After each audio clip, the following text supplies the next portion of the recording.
All right, let's talk about a relationship dynamic that has absolutely taken over social media. You've probably seen it, the black cat and the golden retriever.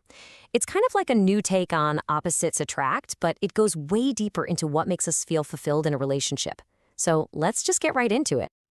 Okay, so at the heart of this whole thing are two totally different energies. You've got the black cat, think mysterious, independent, kind of aloof. They're the one who is chaste.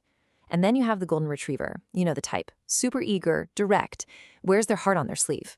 They're the one doing the chasing. So you might be wondering, why this specific pairing? Why does this theory say the woman should be the black cat and the man the golden retriever? Well, it's not just a random assignment. According to the source, it all boils down to the psychology of the chase and what supposedly makes both people in the relationship feel genuinely happy. And this quote, this really hits the nail on the head. The core idea here is that this dynamic fulfills a really, a natural role for both people. The argument is that the man, as the golden retriever, gets this huge sense of accomplishment from successfully pursuing a woman he sees as a real prize, maybe even someone a little out of his league. Okay, but what about when you flip that script? What happens then? Well, according to this framework, it's basically a recipe for disaster, or at least dissatisfaction. The theory goes that when a woman is in that chaser role, she feels totally out of her feminine energy. And the man, well, he's being chased, so he misses out on that key feeling of having earned it.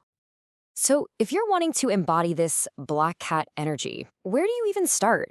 Well, it's not really about playing games or following a set of rules for how to act. It's much deeper than that. It's a fundamental internal shift in your whole mindset. Think about this.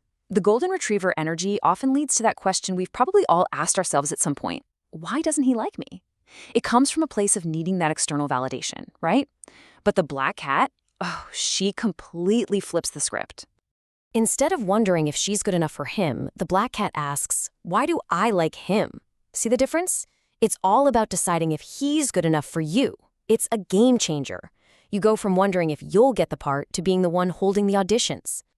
This whole thing actually has some pretty cool symbolism behind it too. It lines up perfectly with the idea of yin and yang.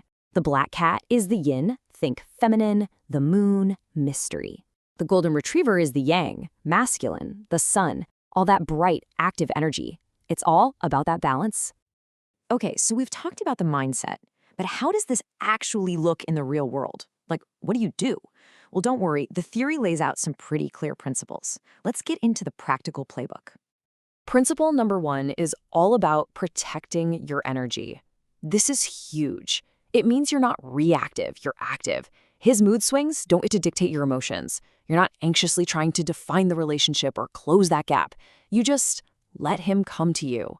And there's a big difference between mothering him and nurturing him. This is all about that emotional independence. All right, next up, you have to be the prize. And no, this isn't about being arrogant. It means you have your own full, amazing life. You have your own style, your own hobbies, your own thing going on.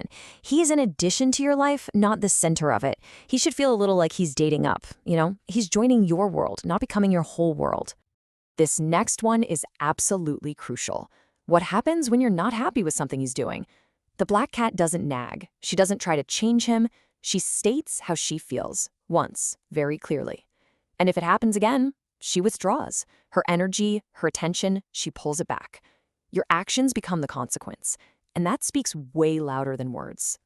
But okay, all of these principles are built on one ultimate foundational rule. The source frames this as the most important one of all. It's what makes the whole thing click. And here it is.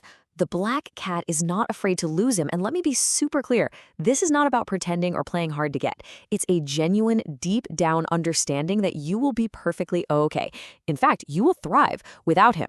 Your power comes from knowing you are complete all on your own. This doesn't come from a place of being cold or uncaring. It comes from valuing your one precious life so much that you refuse to waste it on someone who doesn't treat you right. It's about having standards and knowing your own worth. Simple as that. So that's the black cat and the golden retriever theory in a nutshell. It's a clear and, pretty controversial playbook for dating.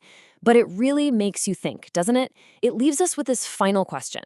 What does the fact that this theory is so popular reveal about what we're all really looking for in our relationships today?